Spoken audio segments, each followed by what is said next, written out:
जय जिनेन्द्र। समय सार परिचर्चा में आप सभी का स्वागत है। ये जो हमारा सिद्धायतन के निमित्त से समय सार परिचर्चा का कार्यक्रम चल रहा है, यह हमारा विशेष रूप से 5 दिन का कार्यक्रम है और इसमें हमने समय सार के कुछ ज्वलंत विषयों पर विषय चर्चा रखने का मानस बनाया है। शुरू से ही 5 दिन में तो कोई विशेष चर्चा नहीं हो पाती, इसलिए कोई जैसे कल हमने स्व समय पर समय की चर्चा की थी, उसके पहले अपन ने भाई साहब आवाज आ रही क्या यहाँ से? मेरी आवाज नहीं आ रही? हाँ नहीं आपकी तो आ रही, यहाँ से आ रही क्या हम लोगों की? नहीं आ रही। यानी माइक से हम बोल रहे हैं तो आपको आवाज आ रही क्या? हाँ आ रही है, अभी तो आ रही है। बोल रहे हो तो आ रही है। जी भाई साहब। बोल रहे हो तो आ रही है।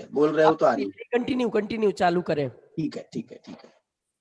तो आज जो है हम विशेष रूप से समय सार का ये एक बड़ा स्पेशली थिंकिंग आती है कि इसमें अध्यवसान आदि भावों को पौद्गलिक कहा गया है और ये बात समय सार के जो अजीव अधिकार नाम दिया गया है या जीव अजीव अधिकार भी, उसे अमृत चंद्राचार्य ने उसको जीव अजीव अधिकार कहा है, तो जैसे आचार्य ने और प्रभा चंद्राचार्य ने उसे अजीव अधिकार कहा। और यहाँ पर जो पहली 38 गाथाएं पूर्व रंग जिसको अपन कहते हैं, पूर्व रंग को उन्होंने जीव अधिकार कह दिया। ऐसा कुछ उसमें डिफरेंस भी है, अपन उसकी चर्चा में नहीं जा रहे हैं। लेकिन यहाँ पर जो अजीव अधिकार है या जीव अजीव अधिकार कहें हम, ये जीव अजीव अधिकार तो इसलिए उन्होंने कहा है अमृत चंद्राचार्य ने, क्योंकि नाटक शैली में प्रस्तुत कर रहे हैं। तो वो ये कह रहे हैं कि यहाँ अर्थ जीवा जीवो प्रविष्ट है ना, एक अर्थ जीवा जीवो, ये देखो, अर्थ जीवा जीवो एक ही भूतौ प्रविष्ट, माने अब जीव और अजीव एक होकर के प्रवेश कर रहे हैं। माने इसमें आपको समझ लीजिए भेद समझ में नहीं आएगा कि जीव है क्या अजीव है, और इसमें हम वास्तव में भी हम उलझते हैं कि अध्यवसान आदि भावों को जीव माने क्या अजीव माने। जीव के पर्याय में होते हैं इसलिए वो तो जीव ही हमको भाषित होते हैं, और दूसरी तरफ जो है हम देखते हैं कि वो उसको समय सार जो है उसको अजीव कह रहा है, उसको पुद्गल कह रहा है। तो जो उस दृष्टि से जो है इसमें बड़ी उलझन सी होती है। और ये बात का और सबसे ज्यादा जो वजन तो तब आता है जब वो ये कहते हैं कि अध्यवसान आदि भाव जो जीव में उत्पन्न हो रहे हैं, रागादि भाव, उन रागादि भावों को भी वो पुद्गल का कह रहे हैं समय सार में। चलो ठीक है, तो हम कहें कि भाई पुद्गल का कह रहे हैं तो उसके पुद्गल के निमित्त से हो रहा है इसलिए पुद्गल का कह रहे होंगे, या उसके उपचार, कोई उसमें 2 द्रव्यों के बीच में परस्पर उपचार होता है तो उस उपचार के कारण से कह रहे हैं। ये कर्म की उपाधि से भाव होते हैं, इस कारण से इनको पुद्गल के कह रहे हैं। तो ये उपचार लागू हुआ ना, व्यवहार लागू हुआ ना, तो इसको तो व्यवहार ने से पुद्गल के कह सकते हैं, ठीक बात है। व्यवहार ने से एक द्रव्य को दूसरे द्रव्य का कहना ये व्यवहार नय का विषय है, तो इसको जो है यहाँ पर व्यवहार नय से कहें तो कहें। लेकिन कमाल की बात तो ये है कि इसी समय सार की इसी अधिकार में लगभग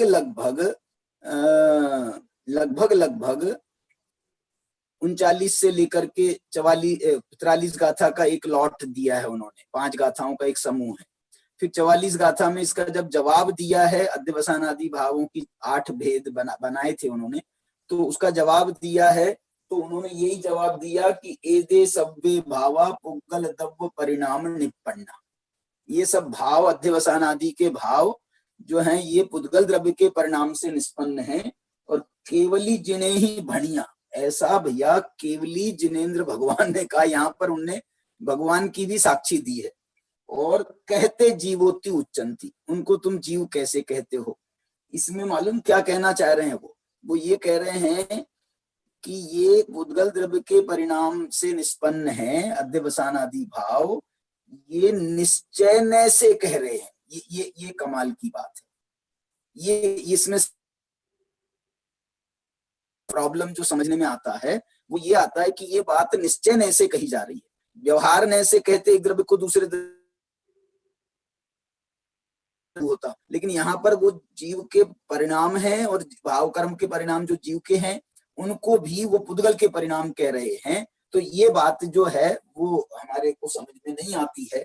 इतने नए चक्रों का अध्ययन हम करते हैं, अब ये इसमें इस बात को हम कौन से नए के खाते में डालें इसको हम कौन से नए के खाते में डालें ये समझ में नहीं आता है, क्योंकि अशुद्ध निश्चय नय से उनको जीव के कहा है। तो निश्चय नय से जीव के हो गए ना, निश्चय नय से, क्योंकि चारों प्रकार के निश्चय नय के भेद हैं, वो सब निश्चय नय के हैं। तो अशुद्ध निश्चय नय से कहो या निश्चय नय से कहो, लेकिन ये कह रहे हैं कि नहीं, अशुद्ध निश्चय नय से जीव के हैं,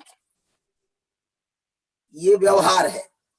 माने ये अशुद्ध निश्चय नय तो मूल गाथा में आया ही नहीं। अशुद्ध निश्चय नय से जीव के हैं, ये तो मूल गाथा में आया ही नहीं, और अमृतचंद्राचार्य की टीका में भी नहीं आया। जैसे नाचार्य की टीका में कहीं कहीं पर इसके संकेत मिलते हैं कि अशुद्ध निश्चय नय से जीव के हैं, लेकिन बाद में वो कह देते हैं कि अशुद्ध निश्चय नय भी शुद्ध निश्चय नय के सामने व्यवहार है।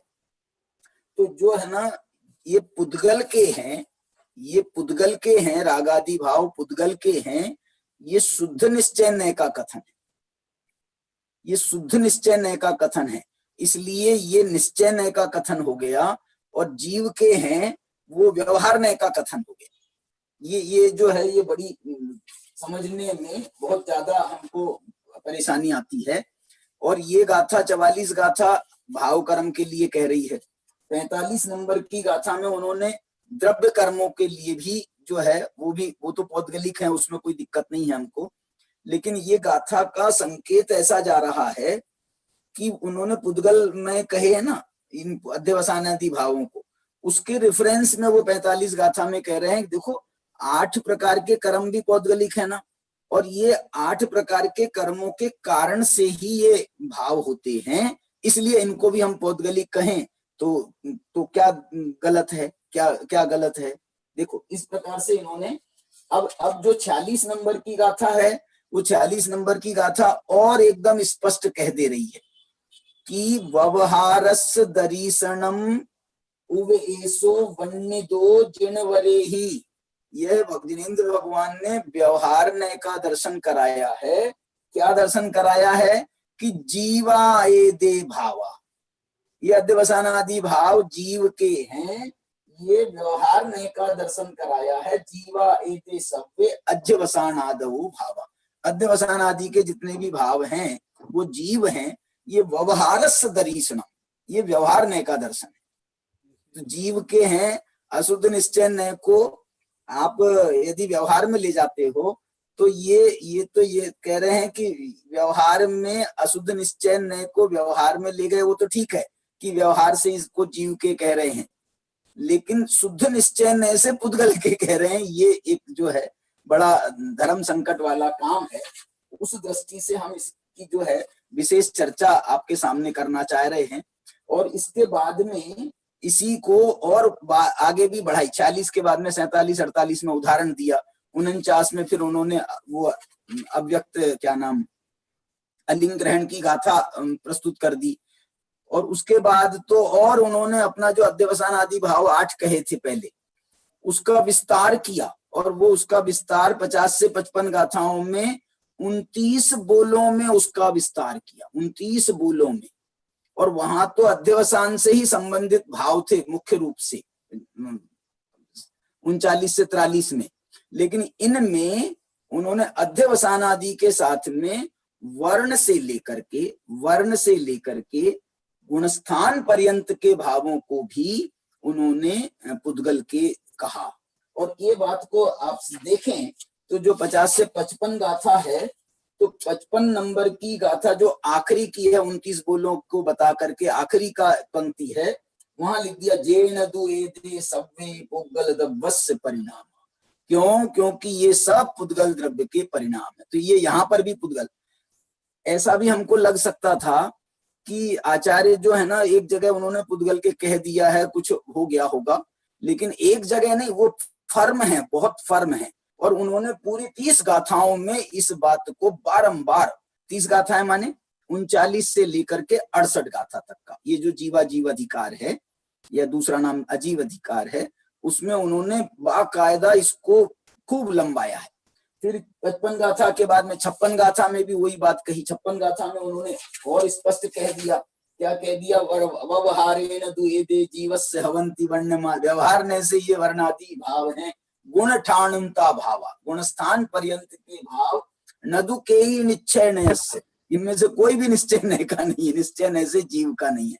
और बहुत माने बड़ा जो है इस प्रकार से इसमें एक विवक्षा समझने की बात है, बहुत जोरदार विवक्षाएं इसमें हैं। और इसको जो है यदि हम समझने की कोशिश करेंगे, मेरे को ये बात बहुत दिन तक के नहीं समझ में आई थी, बहुत दिन तक नहीं समझ में आई।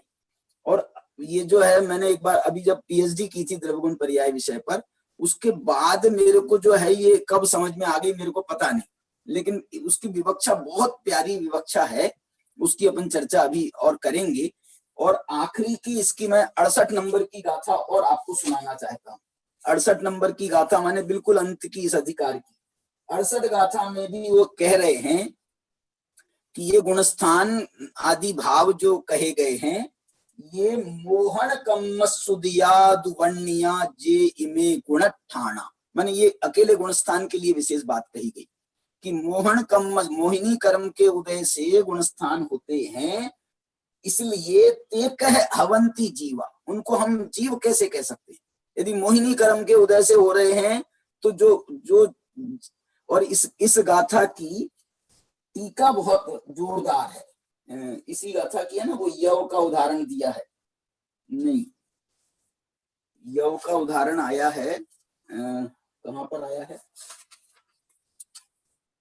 यव का एक उदाहरण दिया कि यव से यव ही होता है, ऐसा इन्होंने लिखा है।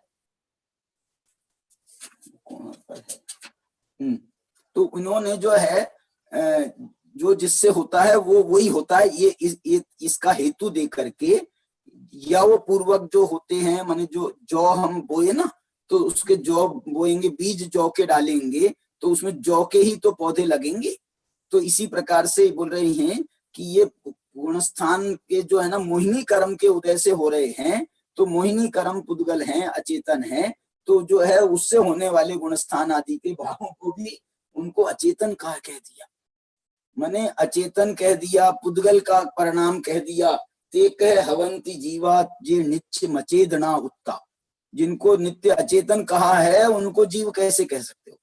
इस प्रकार से ये 39 गाथा से लेकर के 68 गाथा तक 30 गाथाओं में लगातार, वास्तव में ये अजीव अधिकार जो उसका नाम रखा गया है वो भी बहुत मार्मिक है, क्योंकि इसमें उन्होंने अजीव का वर्णन किया है। देखो अजीव का कहने को तो अजीव है, लेकिन आत्मा के सारे विकारी भाव या संसारी भाव, गुणस्थान पर्यंत के भाव कह दिया ना, संसारी भाव, संसार अवस्था में होने वाले भाव, उन सब भावों को पुद्गल के सिद्ध कर दिया है। अब वो इसलिए उसको पुद्गल के सिद्ध किया है, इसलिए उसको अजीव अधिकार में डाला है। ये जो है उदाहरण, ये लिख रहे 68वीं गाथा में वो उदाहरण है जौ का। हाँ, देखो ये 68 गाथा में ही तो है, जौ पूर्वक होने वाले जौ वे जौ ही होते हैं इस न्याय से जौ पूर्वक होने वाले जौ वे जौ ही होते हैं इसी न्याय से, ये पुद्गल पूर्वक होते हैं इसलिए ये पुद्गल ही है, जीव नहीं। तो ये जो विवक्षा है इस पर और क्या रहस्य निकलता है उसकी चर्चा अपन विद्वानों के मुखारबिन से यहाँ पर सुनेंगे। तो मैं सबसे पहले अभय जी भाई साहब को आमंत्रित करता हूँ कि वे आए और ये अजीव अधिकार का जो है हमारे सामने प्रस्तुत करें। मैं इसको जो है एक आपको इसमें मालूम है, इसमें आप इसकी जब टीकाओं में जाएंगे ना, 44 गाथा की विशेष बात कह रहा हूं मैं, इसकी टीकाओं में जाएंगे तो अमृत चंद्राचार्य की टीका, जयसेन आचार्य की टीका और ये प्रभा चंद्राचार्य की टीका, सब एक लाइन से जो है उसको पुद्गल का सिद्ध कर रहे हैं, अध्यवसान आदि भावों को पुद्गल का सिद्ध एक लाइन से। अब मूल गाथा में ही वो बात है तो टीकाकार उससे बाहर कैसे जा सकते हैं, लेकिन उसको जो है देखो एक दो तीन कारण बताना चाहता हूं। एक तो कारण वो पुद्गल कर्म के उदय से हो रहे हैं, दूसरा जो है इन्होंने ये कारण बताया जैसे नाचार्य ने, वो ये कह रहे हैं देह रागादय कर्म जनित पर्याय, ये कर्म जनित पर्याय है, पुद्गल द्रव्य कर्मोदय परिणामे निष्पन्ना, ये तो ये कह रहे हैं कि ये कर्म जनित पर्याय है।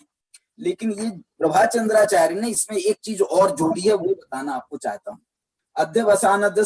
अध्यवसानस्य कथम पुद्गल परिणाम निष्पन्नत्वम इति चेत, अध्यवसान आदि भावों का पुद्गल परिणाम से निष्पन्नत्व कैसे सिद्ध होता है, तो उन्होंने उत्तर क्या दिया मालूम, इंद्रियादि पुद्गल द्रव्य परिणामात उत्पत्ति, इंद्रियादि पुद्गल परिणामाद द्रव्य परिणामाद उत्पत्ति, माने उन्होंने इंद्रियादि को भी जोड़ा है, क्योंकि जो अध्यवसान होते हैं ना, अध्यवसान वो आखिरकार ये संसारी जीव है तो वो इंद्रियों के माध्यम से ही तो करेगा ना, शरीर के माध्यम से करेगा, तो उन्होंने कहा उसको इंद्री में डाल दिया।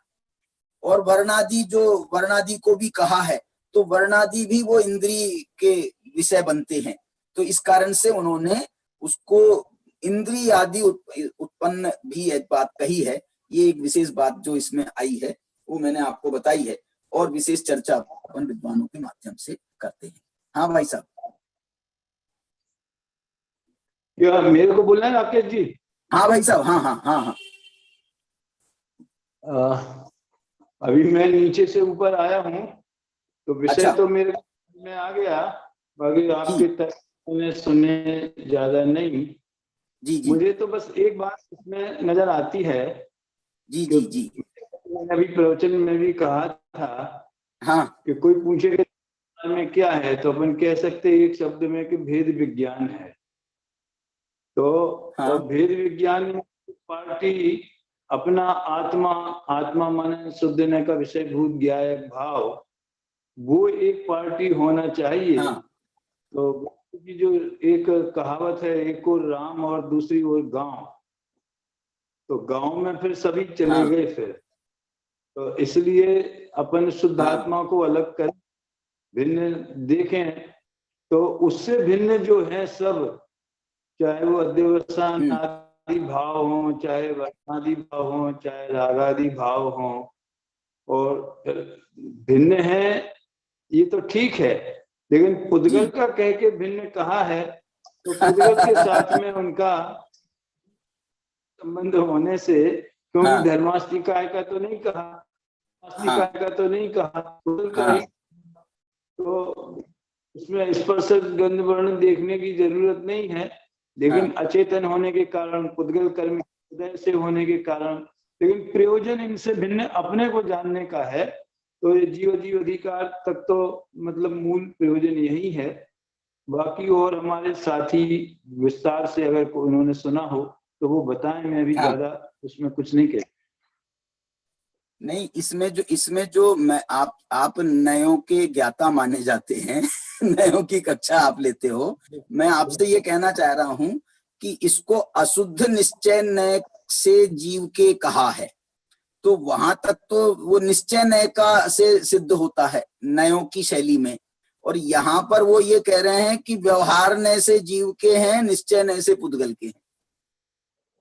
तो इसमें जो है ना नयों की प्ररूपणा भी हमारे को, नयों को भी तो समझना पड़ेगा ना। हमारा जो प्रयोजन है वो तो ठीक है, लेकिन जिन नयों के माध्यम से उन्होंने समझाया है वो हमको वो भी समझना पड़ेगा, बिना समझे कैसे काम चलेगा। नहीं तो नए विवक्षा तो लगानी जरूरी ही है। हाँ, उसके बिना तो उसका, नहीं तो हम उलझ जाएंगे और विपरीत मार्ग पे भी चले जीव के जाएंगे। परिणाम, जीव की पर्याय में होने वाले परिणाम, उनको पुद्गल के कहना, तो ये तो फिर दो द्रव्यों का उपचार हुआ ना, तो निमित्त नैमित्तिक संबंध हुआ, तो ये व्यवहार नय का विषय बन गया ना, नए चक्र के हिसाब से। इसको निश्चय नय का विषय कैसे बना रहे हैं? हाँ, आगम शैली में ये पुद्गल द्रव्य के साथ निमित्त नैमित्तिक संबंध होने से ये व्यवहार का विषय जी। है, इनको एक दूसरे का कहना। जी। लेकिन अध्यात्म शैली में तो आत्मा का मतलब ज्ञान स्वभाव को ही आत्मा कहते, और इससे भिन्न जो वस्तुएं हैं हाँ। वे रागादि भाव हैं। तो इन्हें अशुद्ध निश्चय की व्याख्या जैसेनाचार्य ने कई जगह की है, जैसेनाचार्य देव ने, हाँ। कि क्योंकि ये परद्रव्य में उत्पन्न नहीं होते हैं, आत्मा में उत्पन्न होते हैं, इसलिए तो निश्चय नहीं है। पर का निषेध करने के लिए, पर का कर्तापने का निषेध करने के लिए कि पर करता है और ये कर्म है, इसका निषेध के लिए तो ये निश्चय नहीं है। और शुद्ध स्वभाव से भिन्न है, इसलिए ये अशुद्ध निश्चय नहीं है। फिर बाद में वो ये भी लिखते हैं कि शुद्ध निश्चय नहीं की दृष्टि में अशुद्ध निश्चय नहीं भी व्यवहार ही है। तो जीव का कहना वो उनके हिसाब से व्यवहार ही हुआ। तो वास्तव में क्या है? तो वास्तव में पौद्गलिक हैं। तो बात वही फिर सिद्ध हो गई कि निश्चय से पुद्गल के हैं, व्यवहार से जीव के कहे जाते हैं। ये समझदार की शैली है। मतलब इसमें माने इसमें आगम निमित्त में जी, इनको भी ध्यान में रखना पड़ेगा। हाँ हाँ, जो चीज आगम में निश्चय वो अध्यात्म में व्यवहार की बन जाती, जो आगम में व्यवहार की होती वो अध्यात्म में निश्चय की बन जाती। लेकिन उसका कोई कारण तो समझ में आना चाहिए ना। तो कारण तो आपने बताया, प्रयोजन का कारण है, वेद विज्ञान का प्रयोजन है ना। हाँ हाँ, मतलब उसमें ठोस तर्क है उनके पास, केवल से हवाई बात हो ऐसा नहीं है। हाँ, ठोस तर्क है उनके पास। हाँ, परद्रव्य के साथ कर्म से विकार हुआ है या कर्मजन्य है, इसे पूरी आगम शैली व्यवहार में डालती।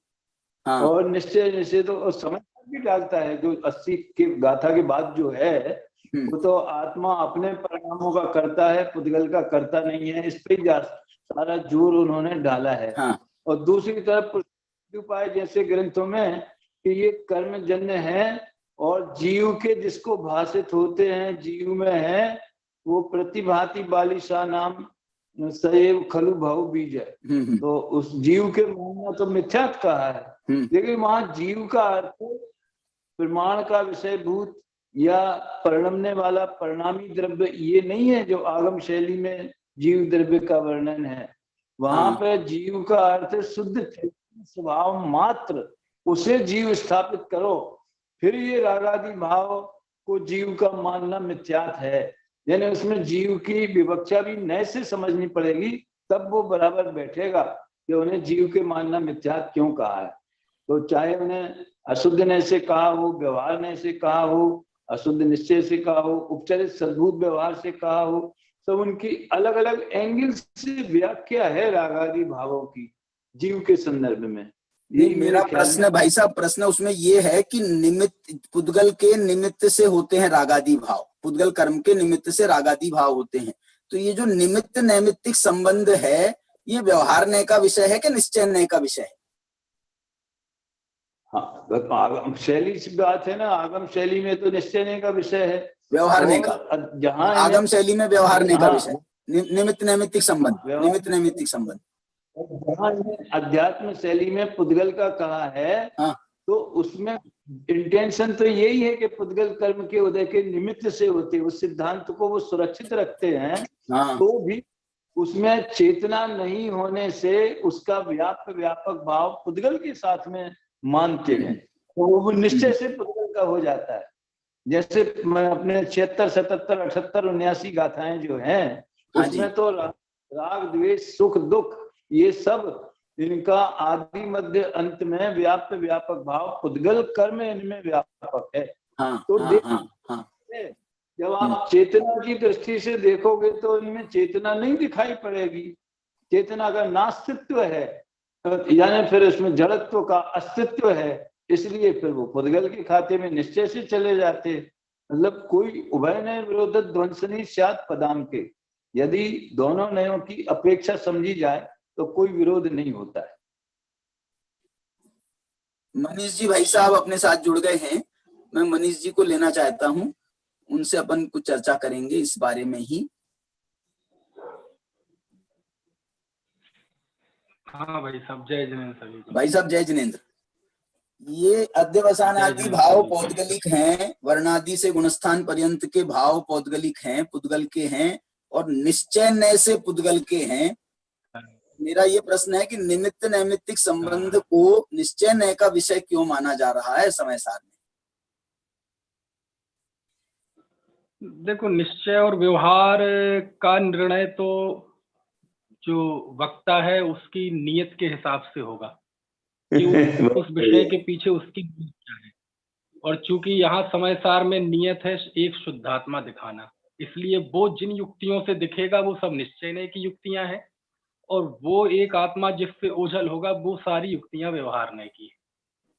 दूसरी बात ये है, ये कुछ ज्यादा स्वतंत्रता तो नहीं दे रहे हो आप? ज्यादा स्वतंत्रता दे रहे हो? नहीं, मैं क्या करूं, अब जब कुंद कुंद देव गुणस्थान को पुद्गल कह रहे तो इससे आगे तो हम भी नहीं बढ़ सकते। अब ये तो समझ लो पराकाष्ठा है ना बढ़ने की। जी।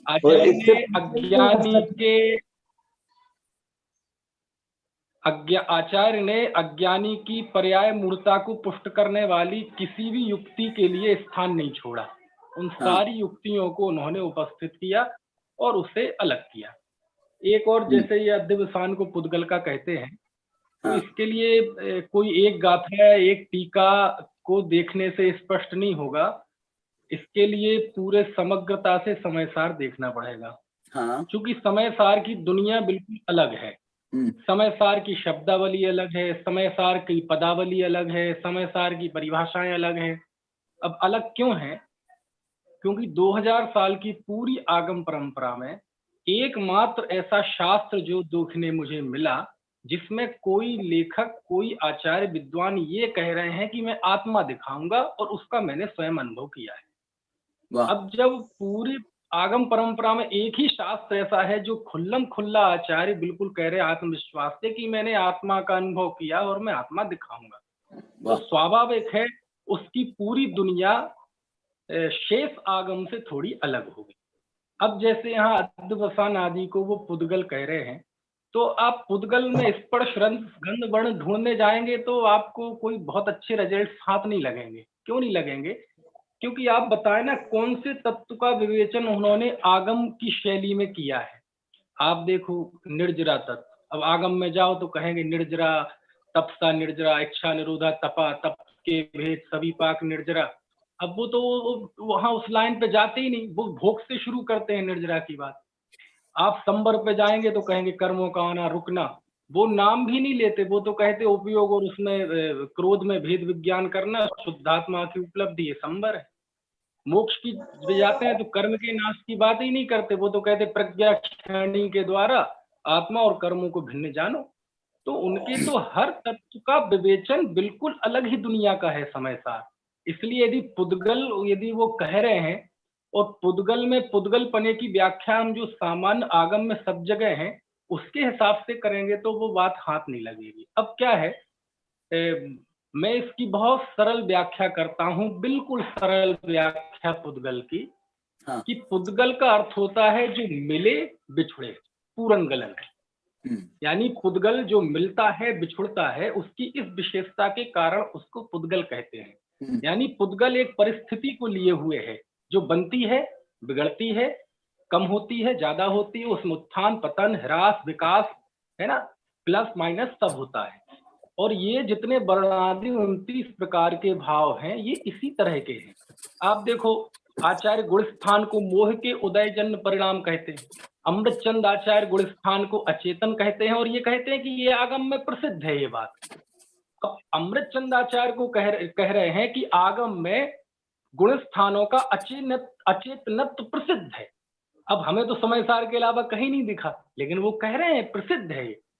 तो यहाँ पुद्गल मतलब एक परिस्थिति की, 29 प्रकार के भाव एक परिस्थिति है जो कर्म के उदय आदि के निमित्त से बनती हैं, बिगड़ती हैं, और ये आत्मा में ऐसा उत्थान पतन, मिलना बिछड़ना ये नहीं होता।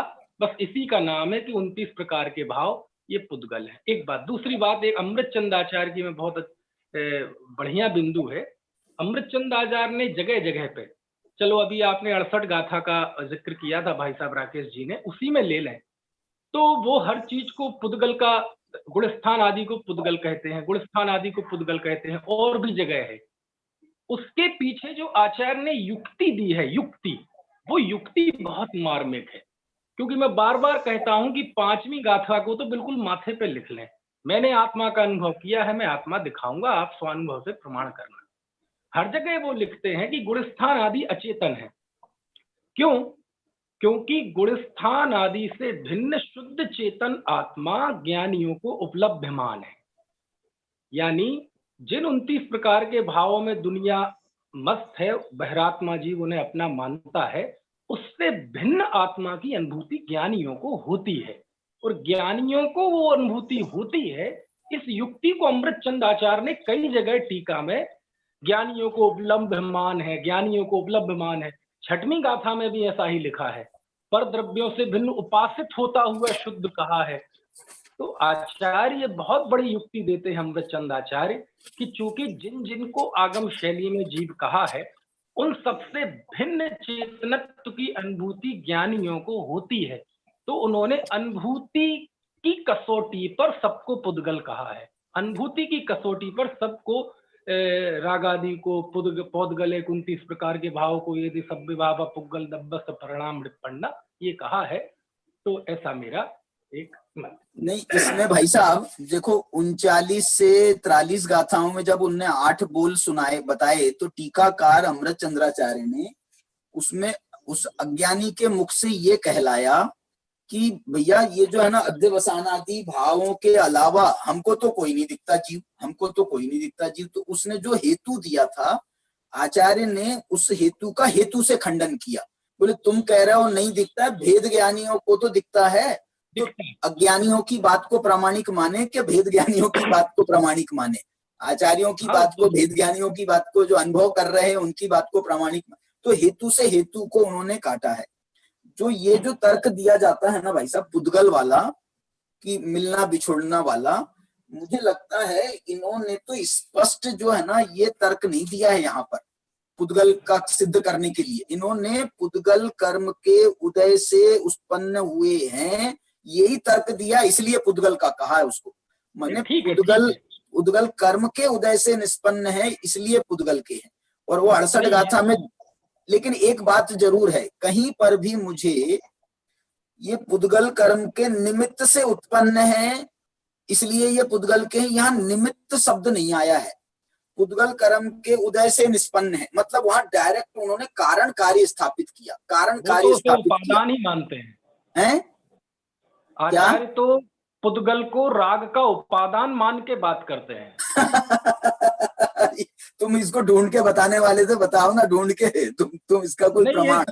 ढूंढने की जरूरत नहीं, समय सार में ही ये जो युक्तियां हैं, ये युक्तियां ही तो उपादान सिद्ध कर रही हैं उसे। नहीं, यदि सुनो, यदि उपादान सिद्ध हो जाएगा ना, तो उसको निश्चय से पुद्गल कहने में फिर तो कोई दिक्कत नहीं है, पूरा रास्ता खुला हुआ है। यदि उपादान सिद्ध हो जाए, बस उपादान सिद्ध हो जाए। और एक बात, दूसरी बात, ये जो सीधी बात है, आचार्य जिस चीज को लेके चल रहे हैं कि जैसे आपने कहा कि पौदगले कहा उन्हें क्योंकि उसके उनमें संबंध है।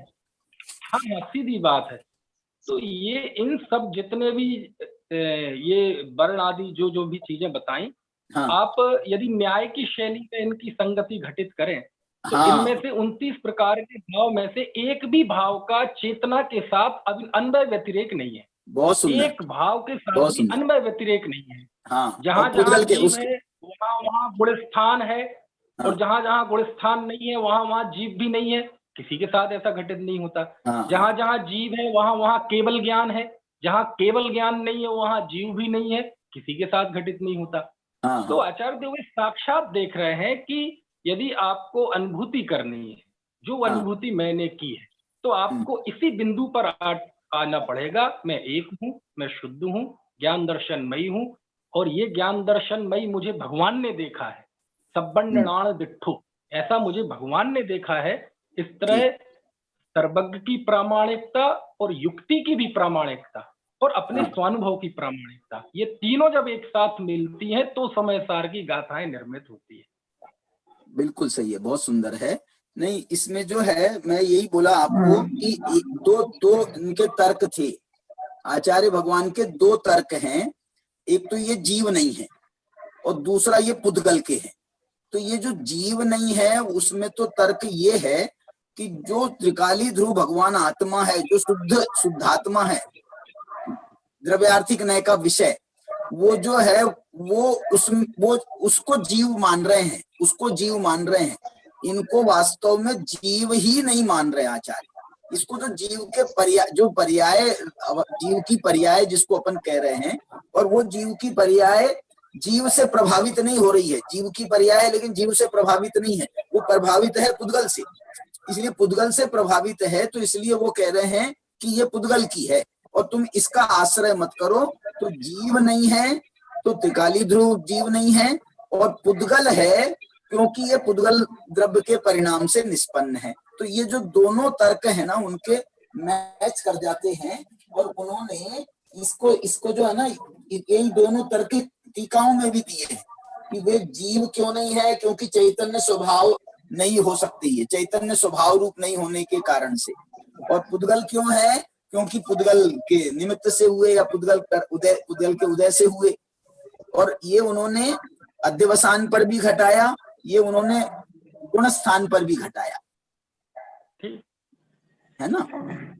चलिए और हमारे साथ में भाई साहब, जो जीता है जीव है। जी बोलिए। जो जीता है तो जीव है, लेकिन हाँ। साफ दिख रहा है कि जीव इन गुणस्थान आदि भावों से नहीं जी रहा है। हाँ। बल्कि ये गुणस्थान आदि भाव कर्म से जी रहे हैं। आप देखो जहाँ जहाँ राग है वहाँ वहाँ कर्म अवश्य है, और हाँ। जहाँ कर्म नहीं है वहाँ राग भी नहीं है। लेकिन हाँ। ऐसा अविनाभाव संबंध जीव के साथ नहीं है।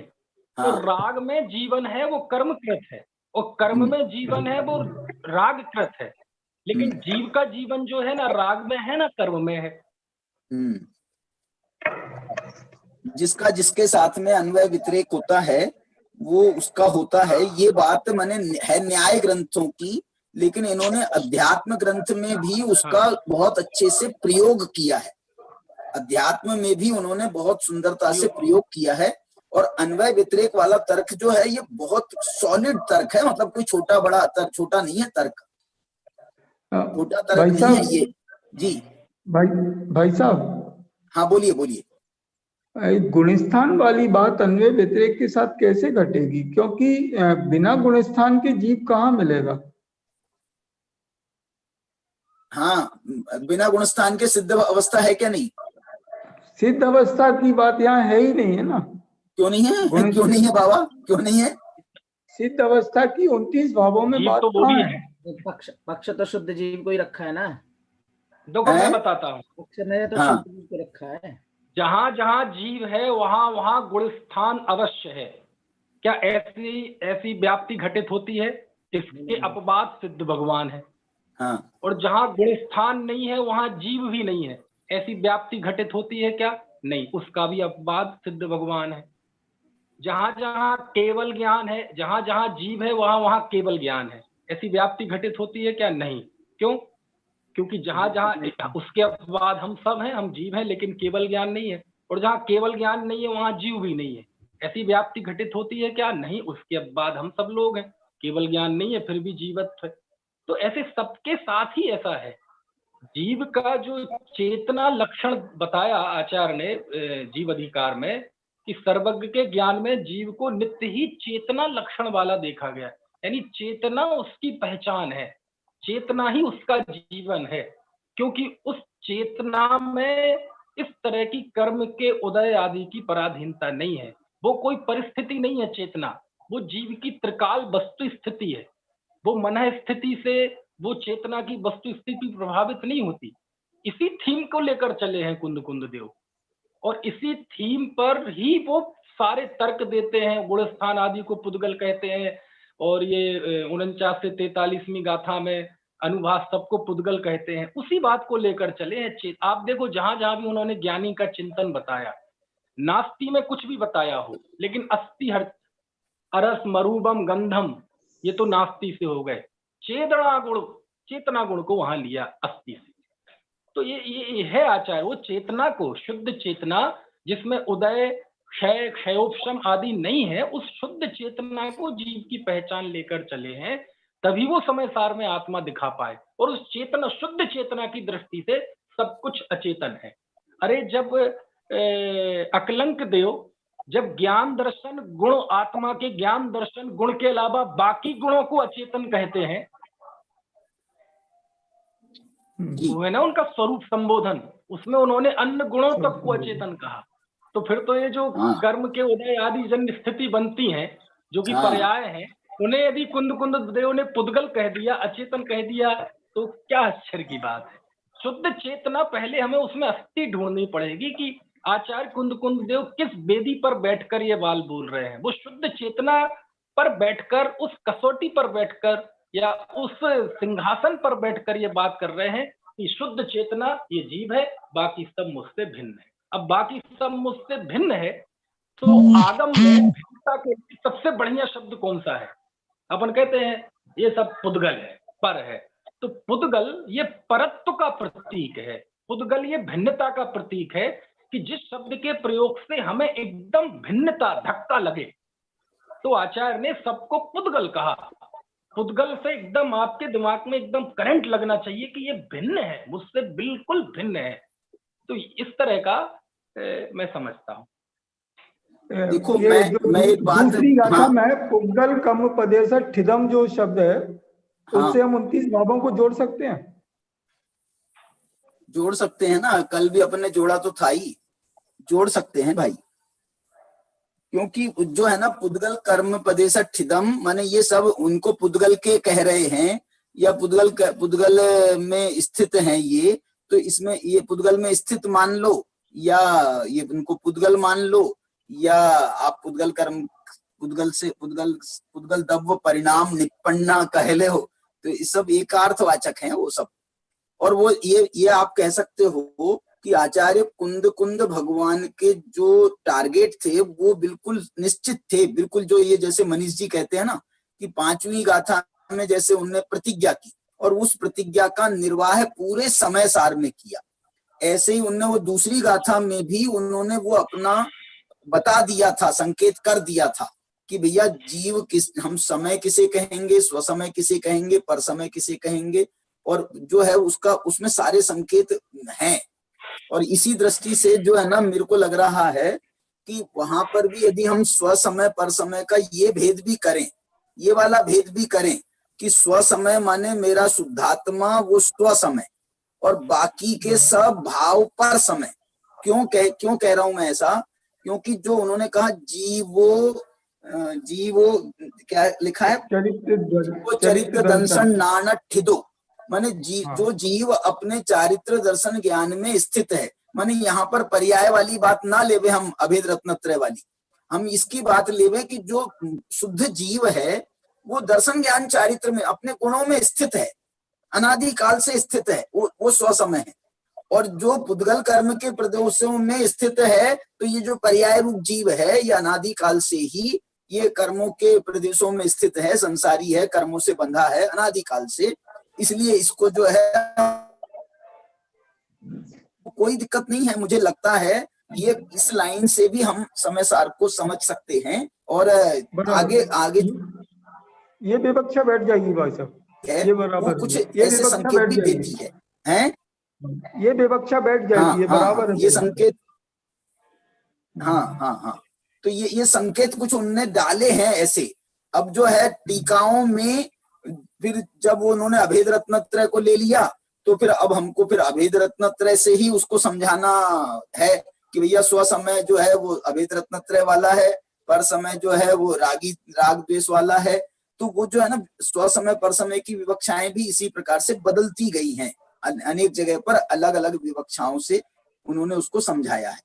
मैं एक बात जो यहाँ पर करना चाहता हूं कि इसको जो पुद्गल का कहा है, इसमें जो मुझे एक दृष्टि आती है, और इसको पुद्गल का कह करके जैसे हम ये सिद्ध करते हैं ना कि दो द्रव्यों के बीच में, जीव द्रव्य और पुद्गल द्रव्य के बीच में अत्यंत अभाव है, दो द्रव्यों की भिन्नता को जो है हमारा दर्शन जो है दो द्रव्यों को बिल्कुल जैसे पत्थर, अपने डॉक्टर साहब कहते हैं ना कि आप कौन सा शब्द देते हैं, वो पत्थर की लकीर है, कौन सी, वज्र की दीवार।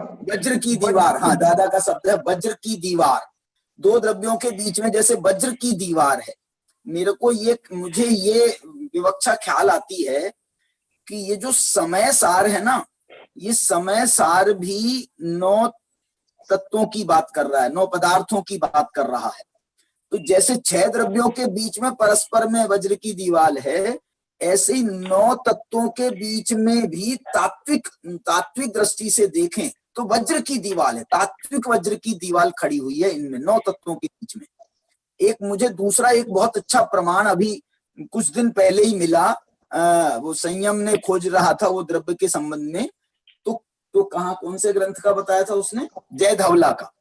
जय धवला में कौन सी तीसरी पुस्तक है, उसमें आया कि ये जो है ना, उनसे पूछा द्रव्यों के भेद करके बताओ आप हमको। तो उन्होंने कहा द्रव्य का एक भेद तो एक द्रव्य, 2 भेद करो तो जीव अजीव, 3 भेद करो तो उन्होंने 3 भेद में ऐसा लिया है, भव्य अभव्य और अनुभय, ऐसा कह करके द्रव्यों के 3 भेद किए।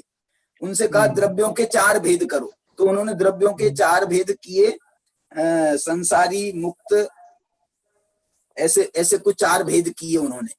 फिर 5 भेद करो, मालूम 5 भेद कौन से करें, आपको बहुत आश्चर्य होगा। 5 भेद में, द्रव्यों के 5 भेद में उन्होंने पंचास्तिकाय नहीं कहे, उन्होंने द्रव्यों के 5 भेद में 5 भावों को 5 द्रव्य कहा है। 5 भाव, औदयिक आदि जो 5 भाव है ना, उन 5 भावों को 5 द्रव्य कहा। 6 द्रव्यों में तो विवक्षा है ही। अब 7 द्रव्य कौन से हैं, तो बोले 7 द्रव्य, ये 7 तत्व जो है ना, ये 7 द्रव्य। 8 द्रव्य कौन से हैं, तो 8 द्रव्य में उन्होंने आश्रव, बंध, निर्जरा और ऐसे 4 तत्व लिए और उनके जो है ना द्रव्य और भाव के भेद करके 8 बता दिए। 9 पूछा तो ये 9 पदार्थों को उन्होंने 9 द्रव्य कहे। मेरा ये कहना है आपसे कि यदि इनको भी एक विवक्षा ऐसी है, इनको भी द्रव्य संज्ञा है, इनकी भी द्रव्य संज्ञा है।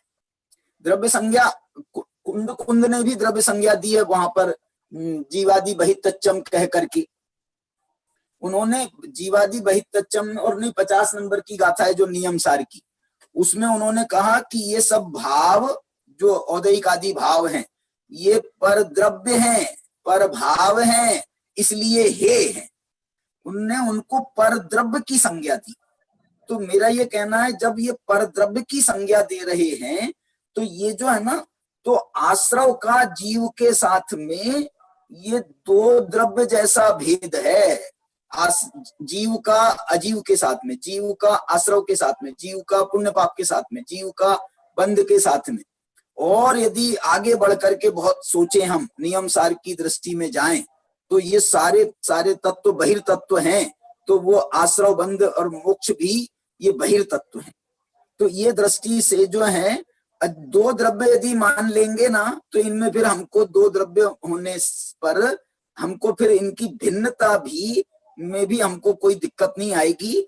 तो हम उसको जो है ना निश्चय से, आश्रव से जो जीव भिन्न है, क्यों भिन्न है, क्योंकि वो उसके प्रदेश भिन्न है। और उन्होंने 181, 82, 83 गाथा में संवर अधिकार में उनके प्रदेश भेद कहे हैं, क्रोध के और उपयोग के प्रदेश भेद कहे हैं, प्रदेश भेद। ये बड़ी बहुत बड़ी बात है। और मैं ये कहना चाह रहा हूं, यदि प्रदेश भेद कहे हैं ना, तो इनका तो वास्तव में द्रव्य क्षेत्र काल भाव से भेद सिद्ध हो जाता है। द्रव्य क्षेत्र काल भाव चारों से कैसे सिद्ध हो जाता है? 2 द्रव्य इनने कहे हैं, 2 द्रव्य कह दिया ना वहां पर कसाय पाहुड़ का, जो जय धवला का, माने 2 द्रव्य कह दिए, माने जीव अलग द्रव्य है और आश्रव अलग द्रव्य है, तो 2 द्रव्य भिन्न हो गए। तो उपयोग और क्रोध को, ये जीव और क्रोध आश्रव का प्रतीक है, तो 2 द्रव्य हो गए। क्षेत्र भेद उन्होंने खुद कहा कि दोनों के क्षेत्र भिन्न हैं, और इस क्षेत्र की भिन्नता को उन्होंने 72वीं गाथा में भी एक दूसरे ढंग से प्रस्तुत किया। आश्रव जो है उसके असुचि प्रदेश हैं, असुचि है, वो असुचि प्रदेश है उसके, जीव के अत्यंत सुचि प्रदेश है। तो ये जो है ना, एक जो ये जो दृष्टिकोण उनका बढ़ा है, ये दृष्टिकोण उनका सब जगह उनने उसको बहुत पुष्ट किया है, जोरदार तरीके से पुष्ट किया है। तो ये जो है ये क्षेत्र भेद हो गया। काल भेद क्यों है? क्योंकि दोनों अलग अलग वस्तुएं हैं, तो उनकी पर्यायें भी सबकी अलग अलग हैं, तो उनका पर्याय भेद है, माने काल भेद है। और भाव भेद तो हम मान ही रहे हैं। तो ऐसा जो है समय सार की दृष्टि से, जैसा अभी मनीष ने कहा ना कि उन्होंने एक जगह भी कोई सामान्य आगम सम्मत भाषा में बात नहीं करी है, आगम की भाषा में बात नहीं करी, उन्होंने बिल्कुल अपने ढंग से नई बात क्रिएट करी है, नया प्रस्तुतिकरण दिया है। तो ये जो नया प्रस्तुतिकरण है, ये 9 तत्वों को, 9 पदार्थों को 9 द्रव्य मान करके भी दिया है। और मजेदार बात ये है, देखना मजेदार बात क्या है। मजेदार बात ये है कि आश्रव को भिन्न कह दिया जीव से, लेकिन उसी आश्रव के खुद के 2 भेद किए, एक द्रव्याश्रव और एक भावाश्रव। आश्रव के खुद के 2 भेद किए। तो ये जो उसके भेद हैं, उनका परस्पर में निकट संबंध होगा कि जो आश्रव के लिए अपोजिट जीव है उससे उसका निकट संबंध होगा, जो उसके भेद हैं उससे उसकी निकटता है। और निकटता के लिए भी जो एक उनने जो शब्दावली का प्रयोग किया है, ये पूरी आगम परंपरा को इस शब्दावली मान्य है। ये बहुत जोरदार शब्दावली है। क्या शब्दावली? कि पुद्गल जो जिसके निमित्त से हो रहा है भावाश्रव, उसको उन्होंने द्रव्याश्रव कहा। द्रव्याश्रव कहा माने उसको द्रव्य संज्ञा दे रहे हैं। और जो भाव उत्पन्न हो रहा है उसको भाव जो पर्याय उत्पन्न हो रही है उसको भाव संज्ञा दे रहे हैं। तो ये जो समय सार का कहना है ना, पुद्गल दव्यस्य परिणाम, तो पुद्गल दव्य माने द्रव्य कर्म और ये उसके परिणाम माने ये भाव कर्म। तो इसको जो है उसको द्रव्य संज्ञा है, उसकी द्रव्य संज्ञा दे दी उन्होंने, द्रव्य संज्ञा। तो ये जो द्रव्य संज्ञा और द्रव्य कर्म के नाम से उनकी प्रसिद्धि है। द्रव्य के नाम से कर्मों की प्रसिद्धि बहुत आगम को मान्य है। क्यों कर्मों को द्रव्य संज्ञा क्यों मिली? क्योंकि उन्होंने द्रव्य जैसा काम किया है। ये भाव कर्मों को वो द्रव्य जैसा अपनी पर्यायों को उत्पन्न करता है, ऐसे ही ये भाव कर्मों को द्रव्य कर्म उत्पन्न करता है, ये अपेक्षा में चले गए हैं। लेकिन इसमें एक विवक्षा हमको बहुत ध्यान देने की जरूरत है। वो विवक्षा ये है कि जो स्वामी जी के हेतु हैं कि भैया एक द्रव्य दूसरे द्रव्य का नहीं करता है, तो तुमने तो यहाँ पर जो है पुद्गल कर्मों को भाव कर्म का कर्ता सिद्ध कर दिया, कर्ता नहीं सिद्ध किया। यहाँ पर कर्ता की विवक्षा से बात नहीं चल रही है, यहाँ पर अन्वय व्यतिरेक की विवक्षा से बात चल रही है। और अन्वय व्यतिरेक के साथ में वो उसके कारण से वो हुआ है परिणाम, मतलब उसने किया है ऐसा नहीं कह रहे, लेकिन वो जब भाव कर्म हुआ है तो द्रव्य कर्म वहां पर उपस्थित है, इससे तो कोई इनकार कर ही नहीं सकता है। तो इसलिए जो है कारण, दोनों को कारण माना ही है आगम में, उपादान कारण निमित्त कारण, तो कारण विवक्षा से तो हम उसको मानते ही हैं। तो ये जो है चिंतन, मुझे लगता है ये चिंतन भी, ये 9 तत्वों का प्ररूपक समय सार है ना, तो ये चिंतन भी समय सार में मान्य किया गया होना चाहिए। प्रदीप जी भाई साहब हमसे जुड़े हैं, मैं प्रदीप जी भाई साहब को लेना चाहता हूँ। जी हाँ भाई साहब, जय जिनेंद्र। जय जिनेंद्र भाई साहब, जय जिनेंद्र। ये आज की चर्चा का विषय जो है ना अपना, ये अध्यवसानादि भावों की पौद्गलिकता, ये विषय अपना चल रहा है।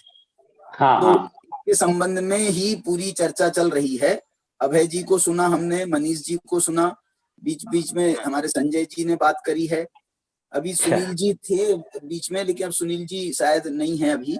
सुनील जी यदि सुन रहे हो तो वो आए, हम उनको भी सुनना चाहते हैं। हाँ भाई साहब, प्रदीप जी आप बोलिए। हाँ, बहुत ही बढ़िया बात है ये कि जो अध्यवसानादि भाव हैं वे सब पुद्गल के हैं, जीव के नहीं हैं। इस बात पर आपका सबका अपना विचार चल रहा है ना? यही बात है ना? हाँ, यही करना है ना, यही। जी जी जी। तो एक तो इसके लिए 73 गाथा है ना, जो समय सार 73 गाथा, जी जी, उसके अंदर ऐसा आया कि पुद्गल द्रव्य जिसका स्वामी है, ऐसे क्रोधादि भावों का विश्व रूपत्व उसको नहीं। बहुत बढ़िया, बहुत अच्छा। बहुत सुंदर। नहीं परिणमता होने से मैं ममता रहित हूँ। ममता रहित के लिए आया ना, ममता रहित के लिए आया। ममता रहित हूँ। तो ममता शब्द जो है वही राग रहित हूँ, यही राग को ही ममता कहना है। यहाँ पे रागादि हाँ जी, विकारी हाँ जी। भाव को अधिष्ठान को ममता कहना है। और मैं ममता रहित हूँ, ऐसा 73 गाथा बिल्कुल क्लियर समझा रही है। और उस राग को भी, ममता को भी वो कह रही है कि पुद्गल द्रव्य उसका स्वामी है, पुद्गल द्रव्य ही उसका स्वामी है, उसका स्वामी जीव नहीं है। तो वो ये स्वामी शब्द बहुत जोरदार शब्द है। ये स्वामी शब्द यदि आया है ना, तो स्वामी स्वस्वामी संबंध जो है ये माने द्रव्य पर्याय के बीच में होता है। तो पुद्गल द्रव्य को उसका स्वामी कह रहे हैं और इसको पुद्गल द्रव्य का परिणाम कह रहे हैं, इसको पुद्गल द्रव्य का परिणाम कह रहे हैं, परिणाम भी कह रहे हैं। पुद्गल द्रव्य का यहाँ पे परिणाम कहा और वहाँ पे स्वामी कह दिया। हाँ, उसको स्वामी बताया। बहुत अच्छा। तो एक तो वो उस हिसाब से अपन उसको पुद्गल का खाते में डाल के।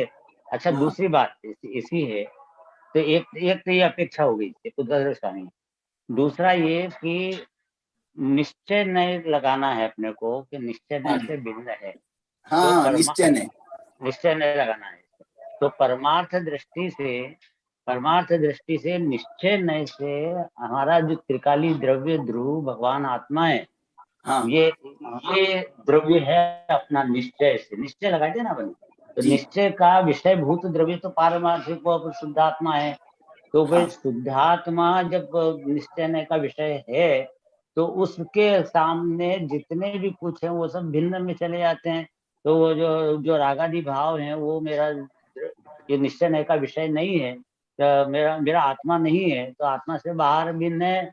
बाहर कौन है? तो पुद्गल कर्म का निमित्त था, तो कर्म के सुपुर्द कर दिया उसको, और कर्म के भिन्न करके और खुद स्वयं निर्भर हो गया कि भाई अब मालिक मिल गया है तो मैं इधर ही आत्मा भी जाता। बहुत सुंदर, बहुत अच्छा, बहुत अच्छा। और एक ये जो एक इसके लिए एक उदाहरण है लालचंद भाई का, इसीलिए पुद्गल द्रव्य स्वामी है इसका बताने के लिए।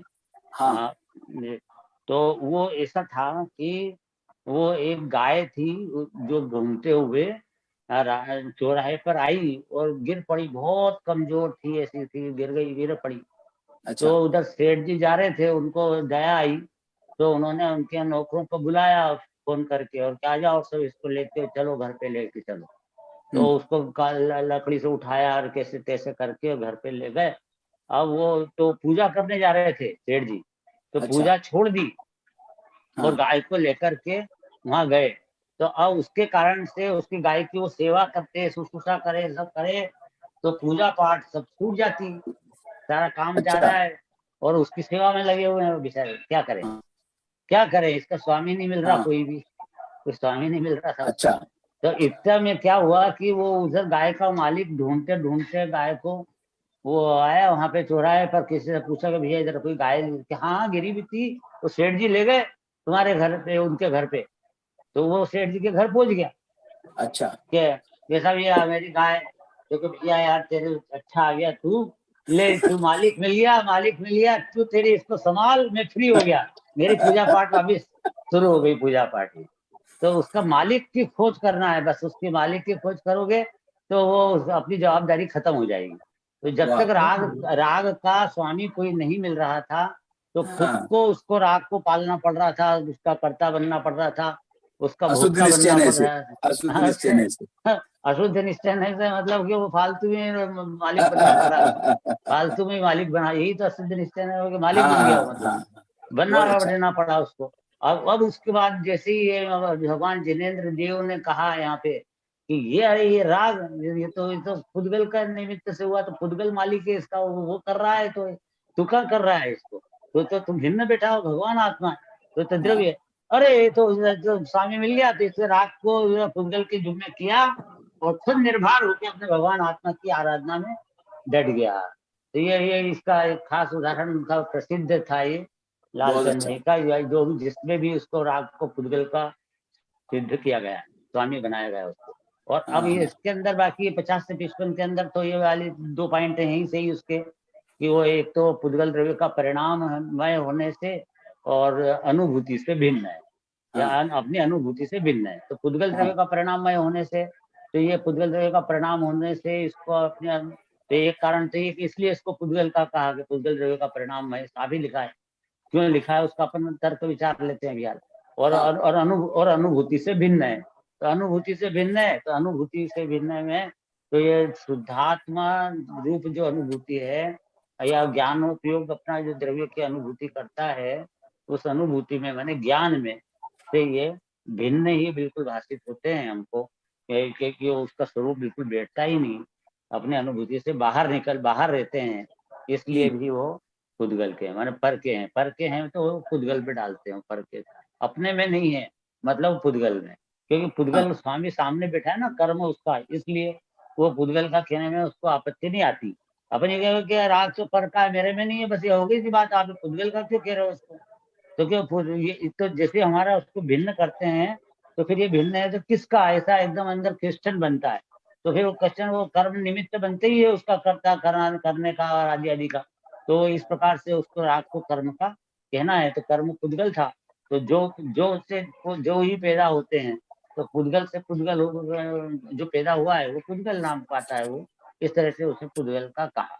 और बाकी वो जो सब आप सबकी चर्चा चली रही थी कि जो है वो पुद्गल का परिणाम इसलिए है कि वो उनमें व्यापक पना लगाना है या उसका व्याप्ति लगाना है, तो वो व्याप्ति लगती है उसमें बकायदा व्यवस्थित, इसलिए वो उस व्याप्ति उस कर्म के साथ में लगती है। जहाँ जहाँ कर्म का उदय है, वहाँ जहाँ राग है वहाँ कर्म का उदय है, व्याप्ति इधर से। ये जो इसमें भाई साहब ये अनुभूति से भिन्न कहा है, अनुभूति का क्या अर्थ किया आपने? अनुभूति से अपनी अनुभूति से भिन्न है। मैं ज्ञान उपयोग जो है वो अपने स्वभाव की अनुभूति करता है, आत्मा की त्रिकाली ध्रुव भगवान आत्मा में लीन होने से जो अनुभूति प्रकट होती है उसको अनुभूति की बात है, वो अनुभूति की बात है। उस अनुभूति में ये जो देखो उसका अनुभूति का इस तरह से आएगा, अनुभूति का इसलिए आएगा, ऐसा आएगा कि जिस आत्मा की अनुभूति कर रहे हैं तो अनुभूति के उस अनुभूति के अंदर में अनंत गुणों का रसास्वादन तो हो रहा है। हाँ। तो गुणानंत के रस सभी अनुभव रस के माही आते अनुभव सारी को और दूसरों नहीं, तो अनंत गुणों का रस का स्वाद आ रहा है, तो उस अनुभूति में सबका स्वाद आ रहा है और राग का स्वाद नहीं आ रहा है। वाह। तो इससे सिद्ध हुआ कि वो उसके अंदर द्रव्य में वो राग नहीं है। अगर वो अंदर होता तो अनुभूति में राग का स्वाद जरूर आता, इसलिए कहा कि अनुभूति से भिन्न है। क्या अनुभूति में ही नहीं रहा राग का स्वाद, तो आनंद का स्वाद आ रहा है। अनुभूति कहने से वो शुद्धात्मा से भी भिन्न है, ये भी सिद्ध हो गया। मतलब शुद्धात्मा से भिन्न है, इसलिए तो अनुभूति में नहीं आ रहा जो आप कह रहे हो। बहुत बढ़िया। हाँ, अनुभूति में नहीं आ रहा, इसलिए शुद्धात्मा से भिन्न है। बहुत सुंदर। और प्रदेश भिन्न, बहुत सुंदर।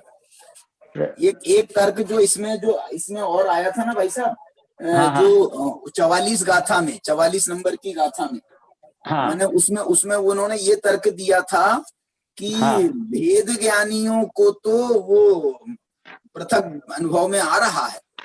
उन्होंने कहा ना भेद ज्ञानियों को पृथक अनुभव में, उसमें भी 8 बोलों में हकदार में इसमें यही चर्चा आई ना। हाँ, उसमें 8 बोलों में आया है ना ये। उनने कहा भेद ज्ञानियों के द्वारा स्वयं उपलब्धमान है, अर्थात वे उसका प्रत्यक्ष अनुभव करते हैं। भेद ज्ञानी तो उससे भिन्न अनुभव करते हैं, और वो ये कह रहा था इससे भिन्न जीव दिखाई नहीं देता है हमारे को अध्यवसान। वो तो अज्ञानी और ज्ञानी की मान्यता को बताया। भेद ज्ञानियों को तो ज्ञान में गोचर है और अज्ञानी जैसा मानते हैं वैसा नहीं है। हाँ, इसके लिए है ये गाथा तुम्हारी।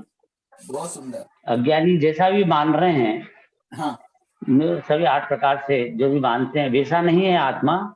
हाँ, और आत्मा जो है जैसा ज्ञानी मान रहे हैं, भेद विज्ञानी जैसा ग्रहण कर रहे हैं वैसा है आत्मा। चलिए, अब मैं जो है आखिरी में अपने 1-1 मिनट में हमारे अभय जी कुछ कहना चाहते हो तो अभय जी कह सकते हैं। मनीष जी कुछ कहना चाहें आखिरी में तो वो अंत में इसी विषय पर कोई थोड़ा सा अपना चिंतन प्रस्तुत कर सकते हैं। अभय जी हैं क्या साथ में? अच्छा, राकेश जी। हाँ भाई साहब।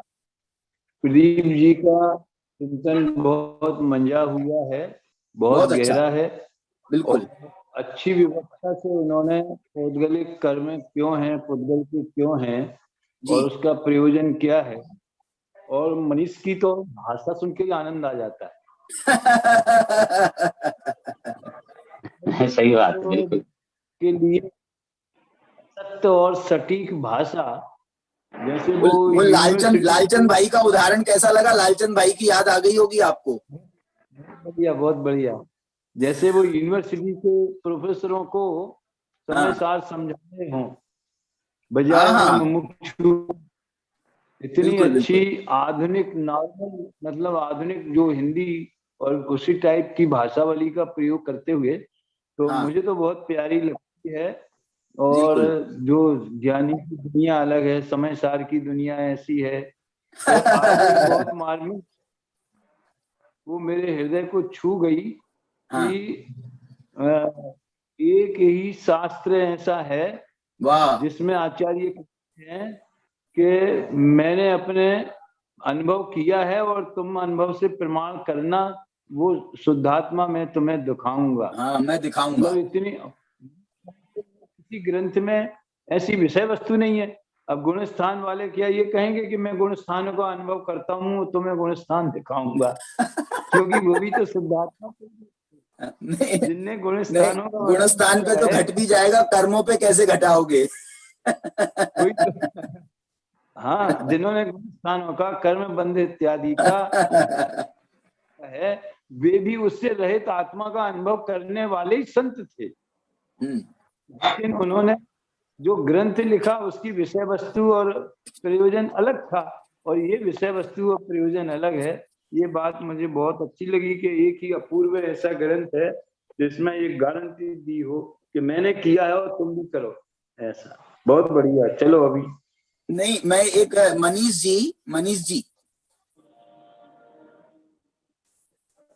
जी हैं? हाँ हाँ हूँ भाई साहब। भाई साहब, मैं ये कह रहा था कि ये जो आपने कहा था ना कि ये जो है ये जीव नहीं है, ये अध्यवसानादि भाव जीव नहीं है, ये है आगम वचन है। एक इसमें शब्द आया ना टीका में, ये आगम वचन है, और उसके बाद में उन्होंने युक्ति दी। तो ये जो आगम वचन शब्द है, मेरे को लग रहा है ये आगम से अर्थ सठखंडागम से तो नहीं इशारा दे रहे हैं? नहीं, आगम माने पूर्ववर्ती आगम का वचन। वहां तो आगम का सामान्य अर्थ है कि ये केवली कथित है, भगवान कथित है। मतलब कोई ऐसी बात नहीं है कि कोई कुंद कुंद देव अलग से कह रहे हैं। 68वीं गाथा की टीका में भी आया है, अमृतचंद स्वामी ने, उन्होंने लिखा कि आदि भाव अचेतन है, ये आगम में प्रसिद्ध है। मतलब ये कोई ऐसी चीज नहीं है कि कोई चमत्कार वाली बात कह दी, अपूर्व बात कह दी कुंद कुंद देव ने। कुंद कुंद देव तो कहीं, मतलब 5वीं गाथा की टीका में तो अमृतचंद आचार्य ने बताया ही था कि कुंद कुंद देव के इस निज वैभव का जन्म इस प्रक्रिया से हुआ है। तो ये है। दूसरी एक और मैं छोटी अभी देख रहा था मैं, दरअसल वो मुझे मिल नहीं रहा है। आगम का एक प्रमाण ऐसा है जहां कर्मों को कथनचित चेतन कहा है। कर्मों को कथनचित चेतन कहा है। उसका मैंने भी पढ़ा है, मिल जाएगा उसका आगम। काफी देर से ढूंढ रहा हूं मैं। अब कई बार चीजें यहाँ वहां हो जाती हैं, और कोई सिद्धांत ग्रंथ हो और उसकी टीका में ही है कि जहाँ कर्म को कथनचित चेतन कहा है। प्रश्न ये है कि वो चेतन तो है नहीं, अचेतन है। समय सार तो उसे अचेतन ही कहता है। लेकिन जीव के भावों के साथ कर्मों की जो एक सन्निधि है, कर्मों की जो निकटता है, उसके साथ वो अन्वय व्यतिरेक जैसी स्थिति है, उसकी संवेदनशीलता बताने के लिए उन्होंने कर्मों को भी कथनचित चेतन कहा। भाई यहाँ जीव ने राग परिणाम किया, और नहीं, जीव ने राग परिणाम किया, और उसी संवेदन से वो कर्म बंधने को आ गए ना उससे। तो ये जो है चेतनता, इससे उसकी चेतनता सिद्ध हो गई ना, जो आप कह रहे हो। माने भाई हमने राग किया, तुमको कैसे पता चला कर्म बंधने को क्यों आ गए? माने एक उसमें एक चेतनता। दूसरी बात जी तो वैसे भी आपने देखा होगा कि जैसे कर्मों के अनुभाग को भाव कर्म कहते हैं। गोमट साल की गाथा है तत्छत्ती। तो जब कर्मों के अनुभाव को भाव कर्म कहते हैं, तो वो जो भाव शब्द है वो उसकी ताकत ही तो दिखा रहा है, वही तो उसकी कथनचित चेतनपना है।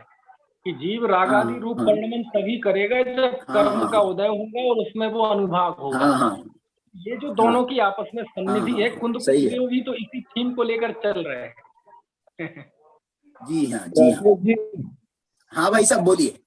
ये आगम वचन वाली बात आई ना, हाँ तो श्रुत परंपरा से जिस अंग पूर्व के ज्ञान के आधार पर उन्होंने समय साल लिखा, वो 10वां हाँ वस्तु अधिकार और अग्रायणी पूर्व, मुझे पूरा याद नहीं है, हाँ उसमें बात उन्होंने उनको श्रुत परंपरा से प्राप्त हुई है, इसलिए वो जी कैसे आगम में ये बात प्रसिद्ध है। मतलब उन्हें वही जिस मैं अंग आगम के जिस अंश का ज्ञान था श्रुत परंपरा से, उसमें यही बात है, इसलिए वो आगम प्रसिद्ध हो गई। अब लिखी नहीं हुई वो नहीं लिखी हो अलग बात है। भाई साहब असल में क्या है, ये जो 44वीं गाथा थी ना, 44वीं गाथा, उसकी जो दूसरी पंक्ति है कि ये केवली जिन्हें ही भणिया हाँ, बस हो कहते गया। जीवोत्ति उच्चंती, तो केवली भगवान ने कहा है, ये आगम वचन है, ये आगम हाँ, वचन हो गया। और सही कहते बात है। जीवोत्ति उच्चंती, इसमें उन्होंने युक्ति दे रहे हैं, वो कैसे वो जीव हो सकते हैं, तो ये युक्ति स्वानुभव गर्भित युक्ति हो गई, तो उसकी टीका में उन्होंने उसका विस्तार कर दिया। चलो भाई, चलिए, जय। और किसी को कोई, संजय जी चलें समापन की ओर। जी भाई साहब, आज कोई शंका नहीं कर रहा हूँ। नहीं, आपसे आपसे आपसे आज्ञा लेनी पड़ती है। आइए पवित्र जी, आइए पवित्र जी। ओम नमः सिद्धेभ्य। अभी हम सभी ने समयसार परिचर्चा का लाभ लिया, जिसका प्रदेश संक्षेप भिन्नता की बात हो गई थी क्या बराबर? प्रदेश भिन्नता की बात कल चली थी ना भाई साहब, अच्छा, लेकिन कल और चली। नहीं, आज भी चली थी। आप बताओ कुछ विशेष बात उसमें। अपने अब तो ये पवित्र जी का टाइम आ गया है, कल चलिए ठीक, कल करते हैं, कल करते हैं। ठीक, पवित्र जी। परिचर्चा का संक्षेप इस प्रकार है। मुख्य रूप से आज हमने इस परिचर्चा में यह समझा कि समय सार की जो दुनिया है, ये वास्तव में अद्भुत है और अद्वितीय है, क्योंकि इसकी जो विषय वस्तु है और इसका जो प्रयोजन है वो अपूर्व है। सर्वप्रथम हमने ये समझा कि जो द्रव्य कर्म और भाव कर्म में निमित्त नैमित्तिक संबंध है, उसको भी यहाँ पर स्वस्वामी संबंध और उपादान उपादेय संबंध के रूप में शुद्ध निश्चय नय की अपेक्षा से स्थापित किया जा रहा है, क्योंकि जो नय होते हैं वो ज्ञानी वक्ता के अभिप्राय को कहते हैं, और यहाँ भेद विज्ञान का प्रयोजन ही अभिप्राय में मुख्य है। द्वितीय बिंदु में हमने ये समझा कि जो परमार्थ जीव का लक्षण और जीवन है वो शुद्ध चेतना रूप है, क्योंकि वर्णादि से लेकर के गुणस्थान पर्यंत सभी 29 प्रकार के भाव अचेतन रूप हैं। इनका चेतना के साथ अन्वय व्यतिरेक नहीं है, पुद्गल द्रव्य के साथ इनका अन्वय व्यतिरेक है, और शुद्धात्मा की अनुभूति में शुद्धात्मा में नहीं है, इसलिए इनकी भी अनुभूति नहीं होती है, इसलिए ये जीव नहीं है। फिर तृतीय बिंदु में हमने ये समझा कि इनको पुद्गल का कहा गया है। पुद्गल का कहकर आचार्य देव इनकी भिन्नता पर जोर देना चाहते हैं, इनको पर मानना, इस पर जोर देना चाहते हैं, इसलिए हमें इनसे द्रव्य क्षेत्र काल भाव चारों से ही हमें इनको भिन्न देखना चाहिए। इस प्रकार से हमने आज की परिचर्चा को समझा। बहुत सुंदर बेटा। ये जो हमारे गणतंत्र जी हैं, उन्होंने 2-3 चैट आज लिखे हैं। एक में उन्होंने ये लिखा है कि जयसेनाचार्य जी ने 45वीं गाथा की टीका में शुद्ध निश्चय नय से पौद्गलिक शब्द ही लिखा है, माने शुद्ध निश्चय नय के लिए उसको पौद्गलिक, शुद्ध निश्चय नय से उसको पौद्गलिक लिखा है।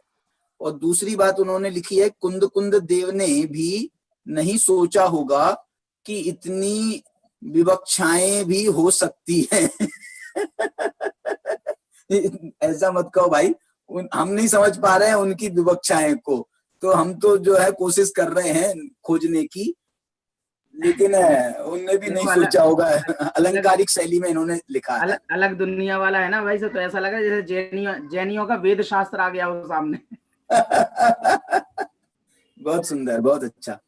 आइए संतोष जी।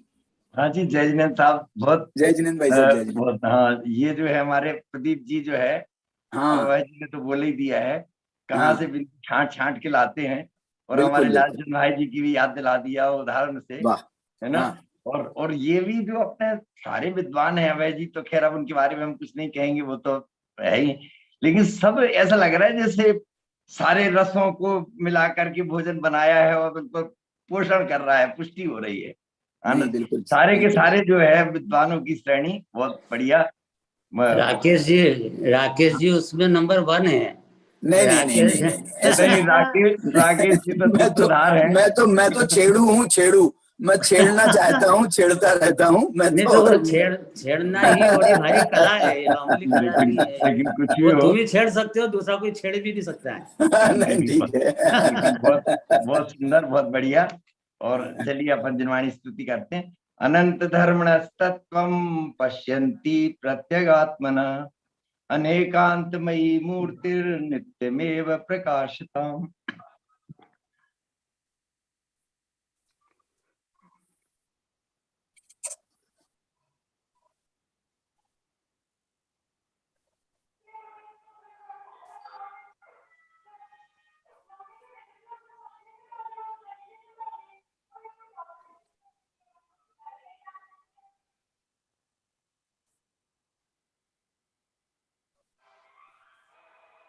ओम नमः। ओम नमः। जिनवाणी माता की जय। सभी लोगों को जय जिनेंद्र। सभी को जय जिनेंद्र। जय जिनेंद्र। सभी को जय जिनेंद्र भाई साहब, जय जिनेंद्र। सभी को जय जिनेंद्र। जय जिनेंद्र। आज हमारे मनोज जी बंगेला जुड़े हैं हमारे साथ में। बसंत भाई जी शुरू से थे, आज शुरू से बसंत भाई जी जुड़े हैं, अभी भी हैं बसंत भाई जी, अभी भी हैं। चलिए, प्रदीप जी फरीदाबाद, नरेंद्र कुमार जी जैन, चलिए